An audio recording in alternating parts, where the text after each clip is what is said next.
So I wanted to go over some red team tools today with you guys. With this talk, there's no disclaimer. I'm going to teach you the ways of breaking in and doing illegal shit.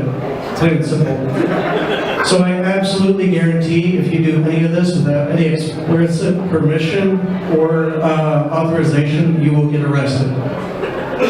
So when you're dealing in red team, you got to break in, and the worst thing about breaking in is doors. They suck. They're always in the way.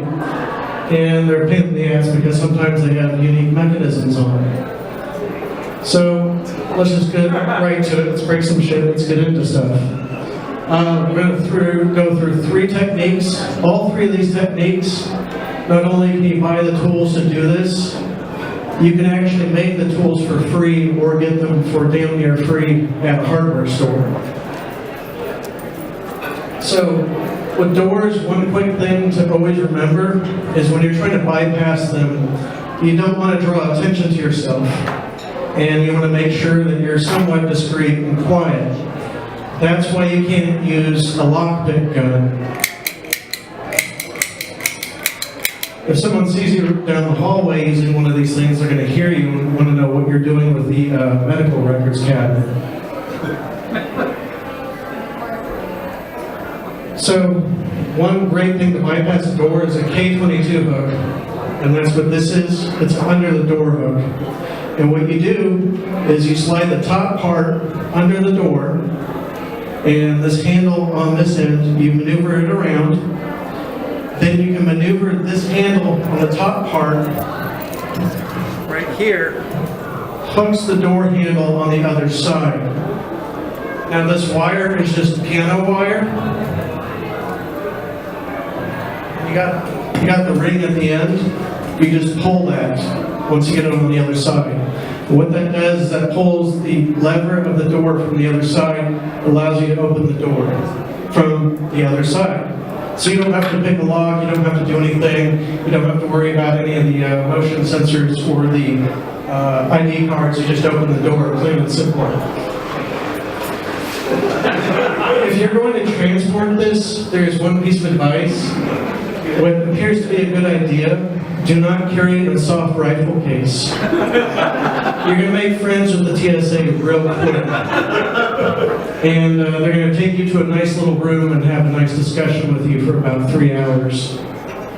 So, another great way in to bypass doors is simple copper wire.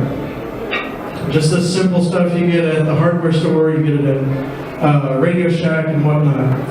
And what you can do with that is open most crash bar doors. You know, we found that on a pen test by accident and have then researched it even further. And a large portion of your crash doors, how they operate, is they're actually measuring a low level current on them. They're not actually looking for you to actually physically manipulate the handle to open the door. They're looking for a drop in current, and then they'll release the door mechanism so people can get out for safety's sake. What you do is you take your copper wire, run yourself a strand of it, poke one hole around in, touch the crash bar with it, the other end touch it, lower the resistance, and the door will open from the other side once again. Another thing here is this is a universal way to open up any door without using a lockpick in North America, in South and Central America. This is a Laura's original, and what it is the numbers 7 and 3 are very handy in opening any and all doors on the U.S. and North America. You can see right here you got a gap where the plunger would go on both doors. And what you would do with that then is take your 7 and 3, which you have these nice little hooks on them. On the 3, you have nice 2 hooks on them that you can then jam in that gap. You're going to then pull the plunger and pull it forward. What's nice about these is these are $2 at Home Depot. They're brass. They're not going to break or bend. And you can run anywhere on the planet, including London and Shanghai, and buy these at Walmart as well. So if you can't take them on a plane, you can buy them anywhere. They're just the numbers that go on the side of the house.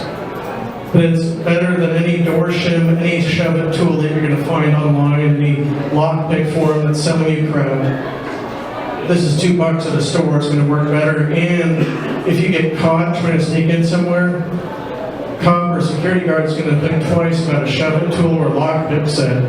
If he sees these around, you can just simply tell him something like, hey, these are my lucky numbers, I always keep them with me for good luck. Obviously, they didn't work today. So they work on all doors. You're going to be able to pull all plungers in all configurations and pull them out. It doesn't matter what kind of door. As long as the plunger is exposed in a certain way, you can pull it out that way. So in all this, in the future, start being aware of all these little stupid red team kits and all these little gimmicky things people sell out there. Because all these things you can go to the hardware store, find, build yourself. The K22. If you don't have one, or if you're traveling somewhere where you can't get one, if you go to the hardware store, you can get those signs in the section where they have the realtor / garage sale signs. You can take those frames, bend them apart, and use piano wire or heavy gauge guidance wire, and achieve the same thing on site.